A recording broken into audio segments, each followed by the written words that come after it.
Hello, I'm Polish Pedro, and welcome back to the Ultimate Road Trip. Today we'll be looking at a fictional version of Bolivia in Ghost Recon Wildlands. This is the largest map I've featured on the series so far.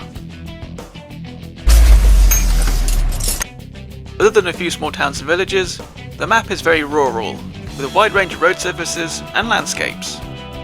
This should be an interesting one.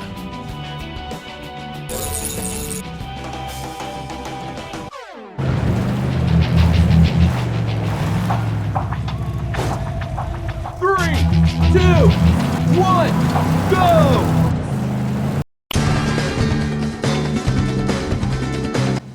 We are currently driving alongside the Uni Cell Flat, the largest cell flat in the world.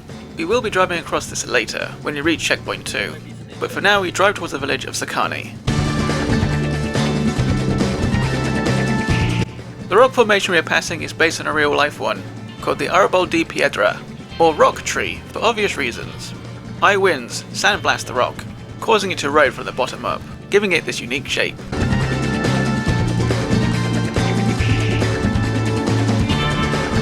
In front of us is Sakani, a salt mining village.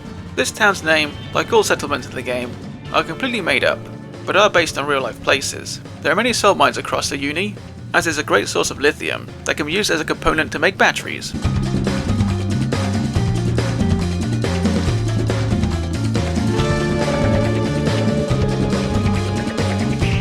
We have finally found a tarmac road. This is one of the small highways that crosses the map, so we can put our foot down and speed up for a bit.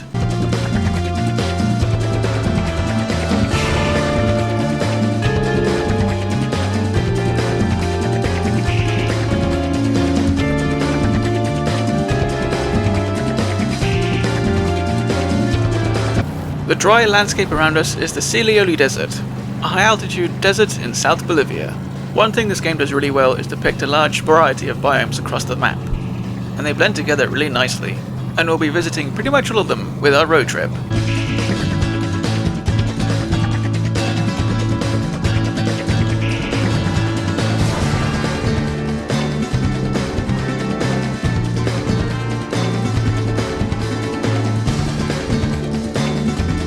The world of Wildlands has been taken over by a ruthless drug cartel, and we'll find their bases of operation all over the map.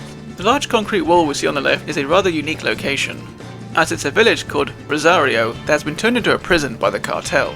Pretty cool idea, but I couldn't find any examples of this happening in reality.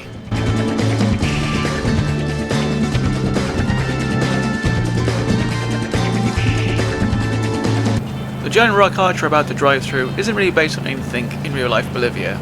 Well, this is a video game after all, so they're allowed a bit of artistic license.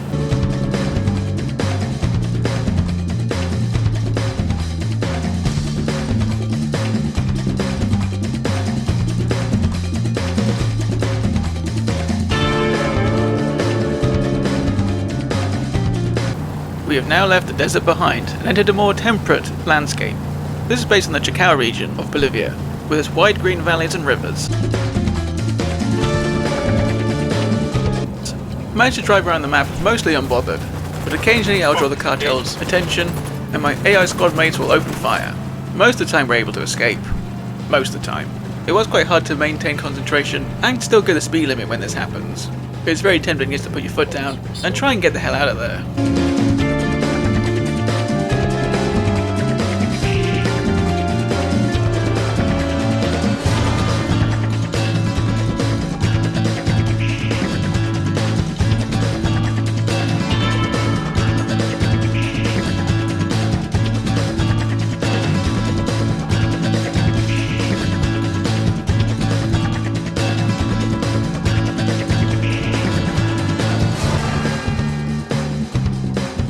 Most games are designed to be driven around at a reasonable speed, so occasionally if you go at a speed limit, crazy glitches can happen, like the two cars up ahead that are about to gently merge into each other, but then rather ungently split apart. Well, that was mad. I'll just drive round and continue on with my journey.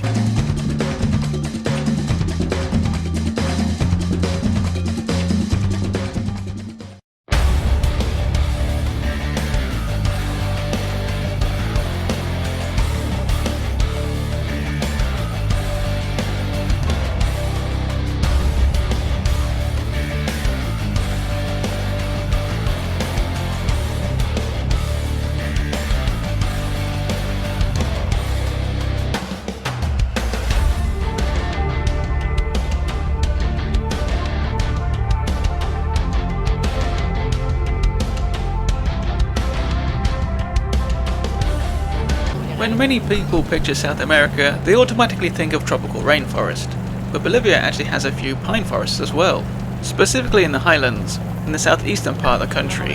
Down here it's not quite as dry as the west part of the country, but not as hot or humid as the north, so the perfect climate for this type of forest. We're about to drive through the town of Libertad. This might just be the biggest town we drive through on our journey around the map. There aren't any true cities in Ghost Recon Wildlands, and I'm okay with that. With a name like Wildlands, it's supposed to feel rural and isolated.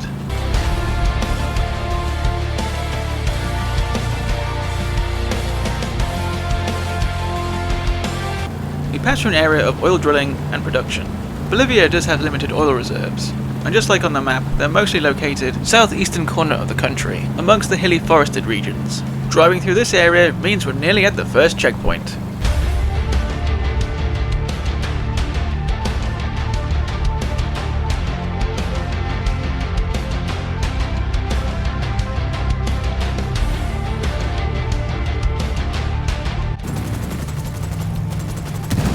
Checkpoint! We've made it across the map, and the boys get a bit excited and celebrate by blowing up a fuel station. That took 38 minutes and 25 seconds. Now we've got to do the map perimeter, heading north up into the Amazonias region, then heading west, returning to the desert, and the Uyuni salt flat where we started.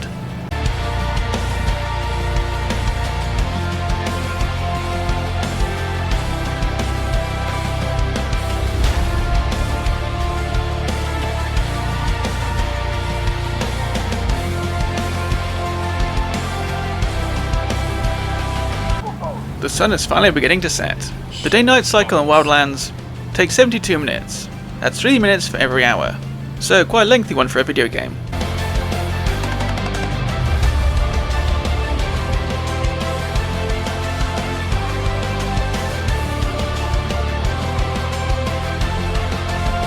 One thing the game developers have done a great job on is the variety of buildings we find whilst driving across the map. They change depending on which region you're in. They're made out of brick, with tiled roofs and brightly coloured renders in the more urban environments. When we head up into the mountains, buildings are made out of bare stone, and in the jungles they're constructed of wood. And this is all very typical of what you'll see in the real life Bolivia.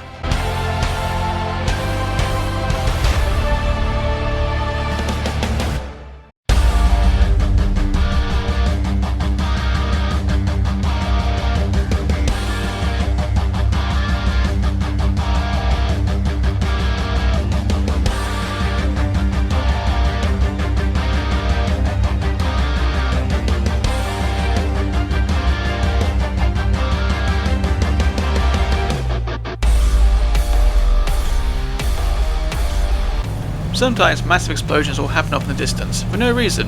Try not to worry about it too much.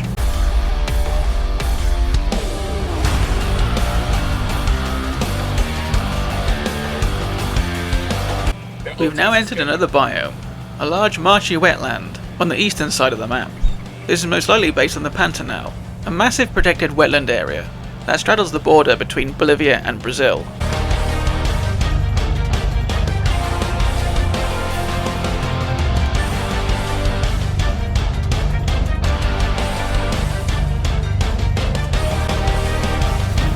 Okay, full disclosure, I didn't do this run in one go, mostly because occasionally I'd get attacked by the Cartel, and they damaged the ATV I was driving in to the point where it started smoking, which obviously wouldn't look very good on video. I think this happened a total of 5 times whilst making this video, so what I do is I have to go and find a similar ATV, then pick a sharp bend or somewhere I could hide and edit, and head back there at the same time of day, so the edit was as subtle as possible, and hopefully you won't even notice, but this one is pretty bad. I'm not going to point out where the other edits are, but occasionally the ATV might suddenly change, with extra armour and side skirts, things like that.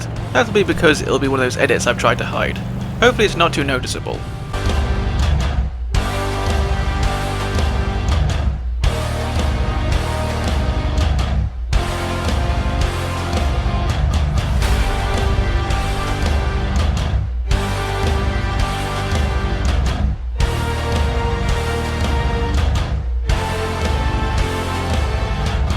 We are now deep in the tropical rainforest region.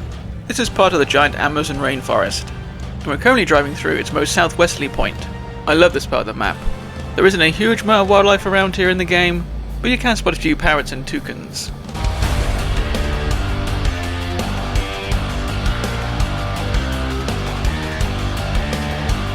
Most of the time, I'd say the graphics of this game look pretty good, but sometimes the bloom of the lighting gets absolutely ridiculous. Like here in the early morning as we head up these mountains. It doesn't look great, but as the sun rises, it will soon go, and we'll be able to enjoy some clear views of the landscape around us.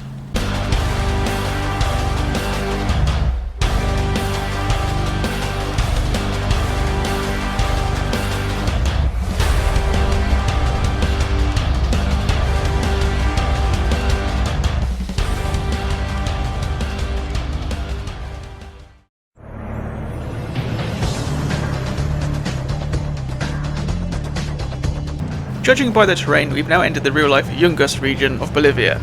This area of the country is particularly mountainous, and acts as a partition between the forests to the east and deserts to the west. We'll find some truly spectacular views of the map from up here.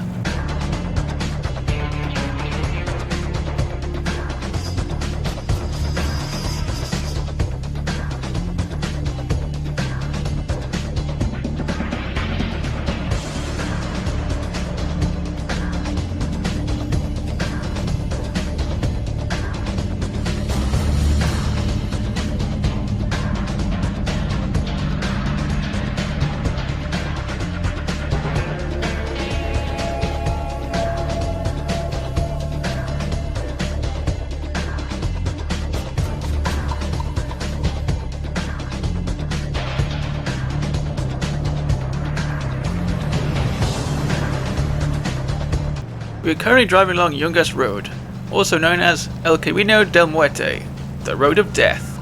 This is one of the world's most dangerous roads, and they've done a great job of recreating it in the game.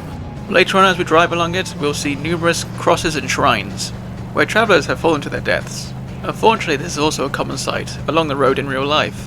It used to be the only way to get from the Yungas region to the city of La Paz, but they've since built a much safer highway, meaning this road can be avoided entirely. But that still doesn't stop thrill seekers and adventurers who are trying out this dangerous drive themselves.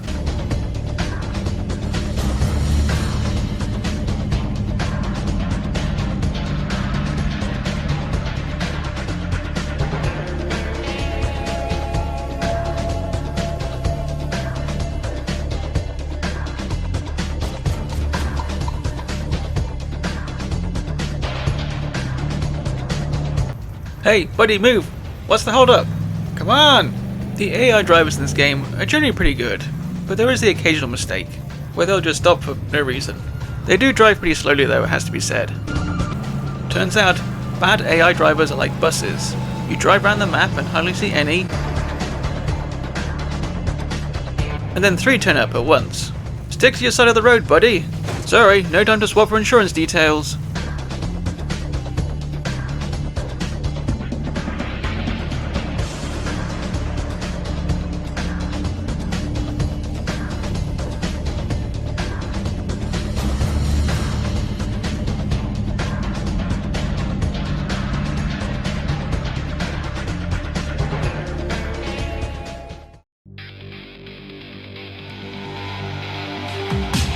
As well as the Cartel, we need to worry about Unidad, which is a militarized group of mercenaries that will also attack me on sight. They're slightly more well armed compared to the Cartel. It's one of their ATVs that I've chosen to drive around this map in, partly because it looks badass. But the minigun sure does help with shoot first, ask questions later, although this encounter got pretty hairy, but managed to escape unscathed this time.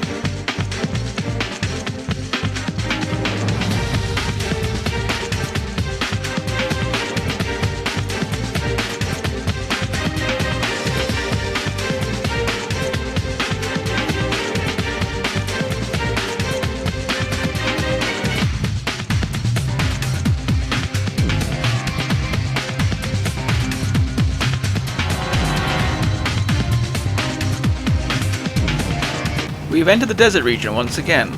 We've almost returned to the Uyuni Cell Flat, where we first started, and our second checkpoint.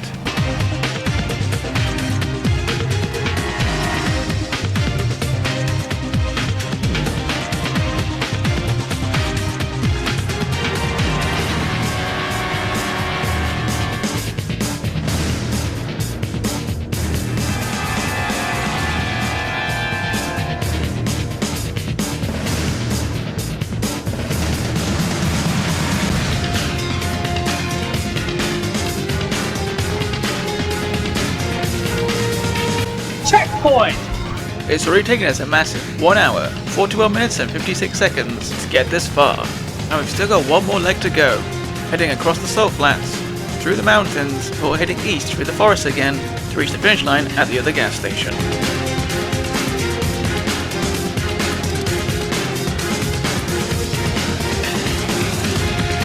We're now driving across my favourite part of the map, the Uni Salt Flat. This is the world's largest salt flat, covering an area of 10,000 square kilometers. In some places the salt can be as deep as 10 meters, and it is perfectly flat, making it look like we're on another planet. Up ahead we can see a few rocky islands. These would have been originally surrounded by water, but that's all long since evaporated, leaving behind only salt, and it looks pretty accurate to what you'll see in real life.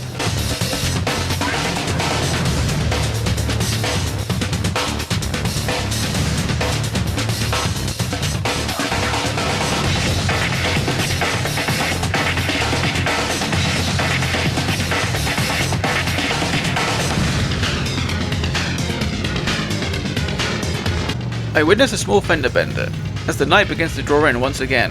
How many more in-game days is this journey going to take us?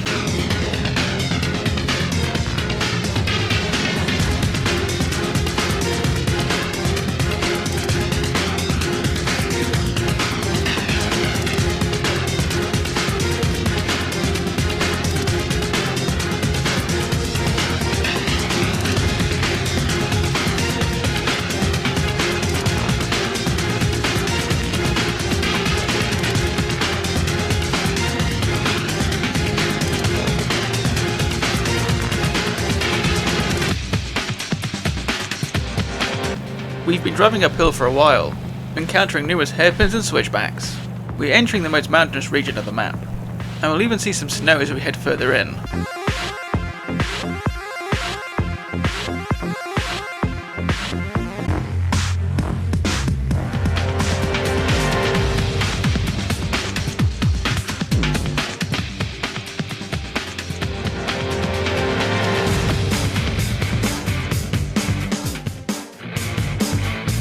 Ahead of us is a pink lake, based on the real-life Laguna Colorado.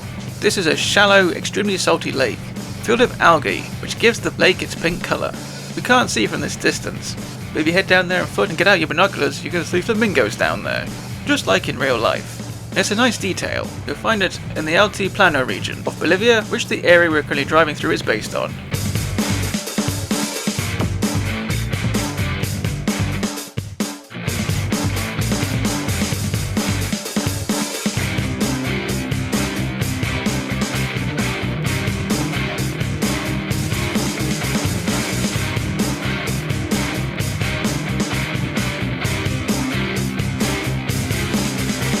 In this region we can find llamas.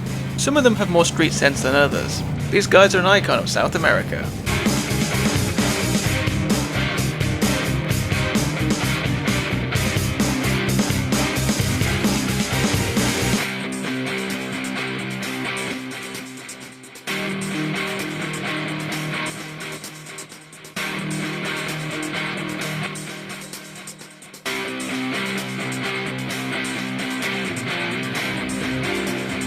This region does look stunningly gorgeous in this game. Seriously, I think these might be the best snow-covered mountains I've ever seen in a video game.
The large building we see on top of a mountain and across the valley is a giant mausoleum for the head of the cartel that's taken over the country.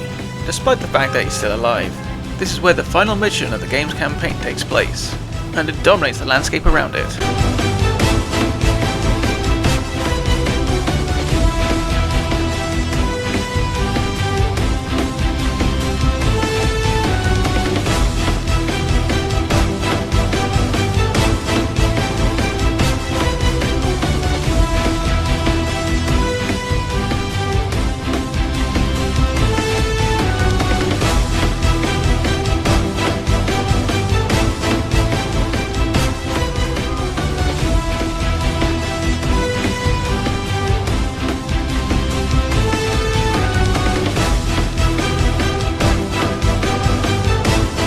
After driving for over 2 hours and crossing over multiple railway crossings, finally spotted a freight train.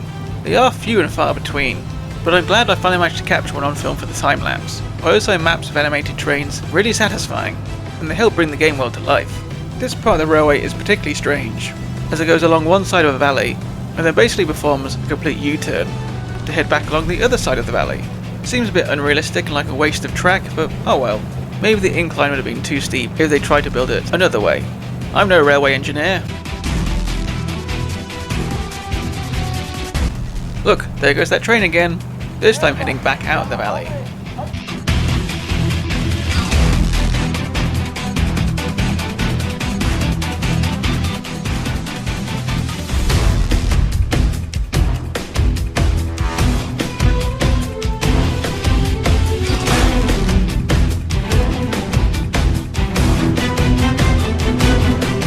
As we head back into the temperate forest region, we're on the final stretch of this epic journey. Not long to go now, we've almost set the finish line.